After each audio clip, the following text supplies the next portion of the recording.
Okay, so in this lesson, let's look at how to add CSS. And there are three ways to insert it, and that is the external, internal, and inline. Let's first take a look at inline. So with inline, the CSS you will use will go directly into the HTML. And it's the easiest way to get started using, but the worst way if you're a professional web developer. They usually try to keep the HTML and the CSS separate. You can see down here there's a tip. It loses the advantages of a style sheet by mixing the content with the presentation. And so usually you don't want to do this because it will probably make your HTML just look kind of messy, and sometimes it's kind of hard to find.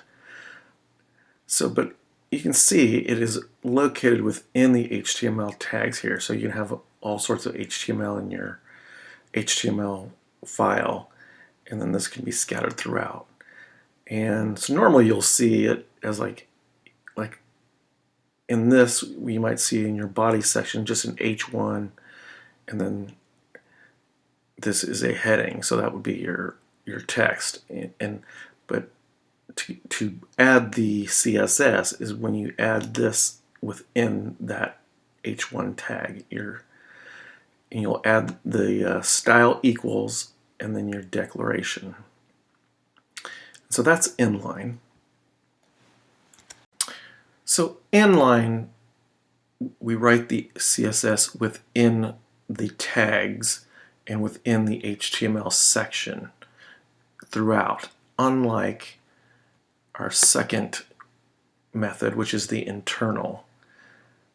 Now with internal, we're not going to see it throughout the HTML, but it's going to be within the style element. So it's going to be in one section, and that will be within the head section of the HTML. So these will still be on the same HTML page, just like the inline, but it will be in just the style section. So this internal adding is better than the inline, but the best one is the third one, which is the external CSS. And this is the way of where you have one external style sheet, and with just one CSS file, it can add CS to all of your HTML files. So if we're looking at here, say this is our website, and so all of these HTML files can be linked to just one page of CSS. And now your files, just like your HTML files, need the .html at the end. The same goes for your CSS file. So your .css needs to be here, and this can be named anything. Let's look at what the index. So this is your HTML file, and once again, these are our other pages, and that can all link to our CSS. So all of our CSS will be all in the same file that we just saw in the folders. Now, but in order to be able to import the CSS into our HTML, each one of these HTML files, they will all need a link, and the link will usually mention, so you'll have this written out. So the link tells you what kind of style, what it is. It's a style sheet, and what kind of type it is, which is a CSS, and where you're going to find it, the href, and that's styles _ base.css. So you'll see in my file, so if you go into the styles folder, and there is the base.css styles. And that all has to be written exactly. So that's your folder, and that's your file, and that has to be exactly the same name, or it won't link. And then you also have your media, which is the media queries, and all means it will recognize any device that media queries recognizes, and that all has to do with the responsiveness of your site. So it basically just will recognize the different size that it's being displayed on. So in the last lesson we did talk about properties. They are the attributes that after the selector selects something from the HTML, then they're the attributes that we want to change. And if you need a good reference to see what tags are available, we have the CSS reference guide here in at the w3schools.com website. And so if you're working on a project and you need to maybe see some of the code that somebody else has worked on or something, and you want to know what it does or what it means, it's a very good reference here for the CSS properties. And you can come down here and you can select one, and it'll give you an example. So just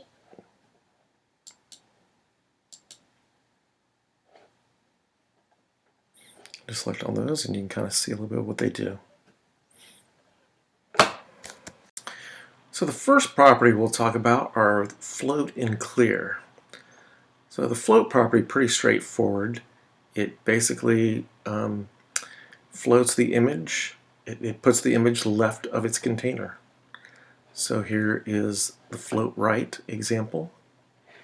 Here's how it's written in the CSS code, and let's try it for yourself. And here you can see it is floating right. So this would be our container, and let's go ahead and try changing it to left. And you can see it changes or puts it on the left side. So, and also you might see the text runs right up next to the image. Sometimes if you want to, we'll also be dealing here shortly with margins. So we'll do margin, let's say 5 pixels px. You can see it gives a small margin. Maybe make it a little bit bigger. We'll make it 10. Get a little bit better there. And so that's float. Okay, so let's take a look at the clear property. So floating puts the image or the element on the left. So if you float it left, it'll go on the left. If you float it on the right, it'll be on the right.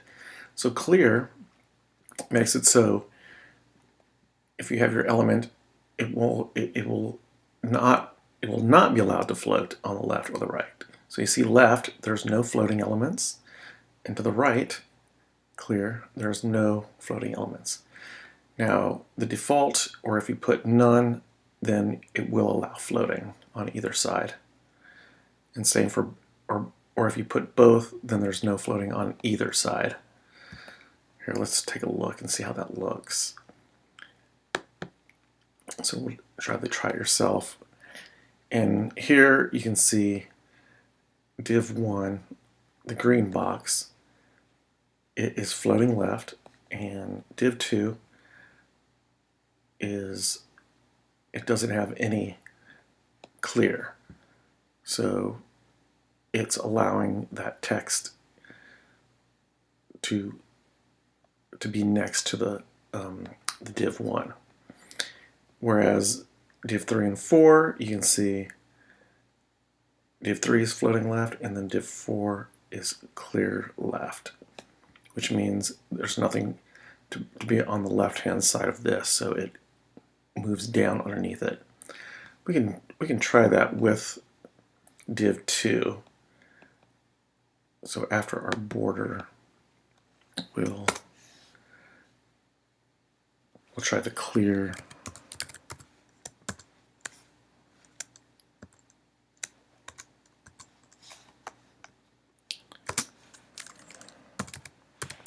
And we don't want anything to be on the left-hand side of that, so we clear it left.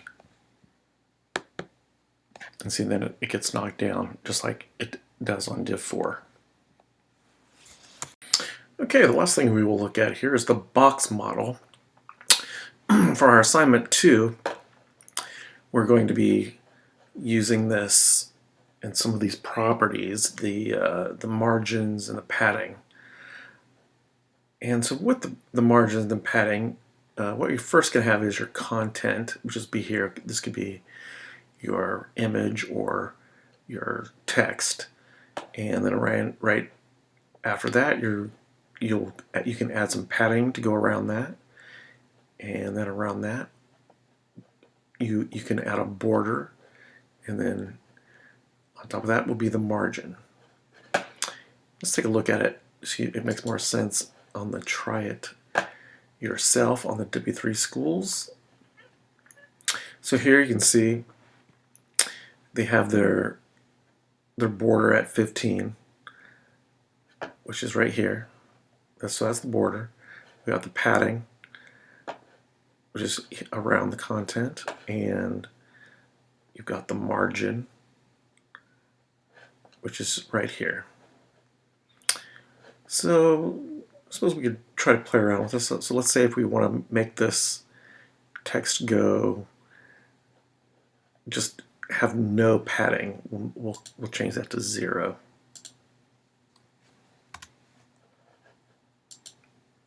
See that, and so that takes away all of the padding that we just put around that.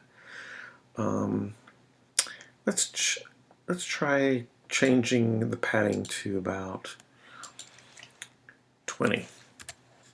I'm going to put 20 pixels, and let's try, I'm going to copy and paste that, and we'll change the padding left,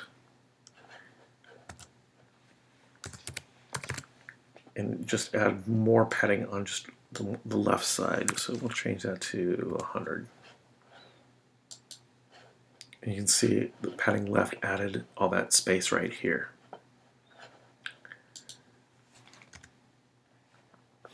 And the margin will be right here. Let's say we wanted to have it maybe come right up against and meet along this edge. We can just change that also to 0.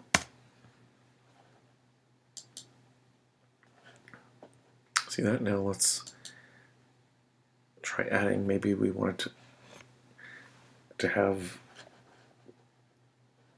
an area all around, maybe all around here. And so we'll change that to, whoops. We'll change that to 100. See how that looks. There we go. That has a large area in between. Okay, and I think that's it for this lesson.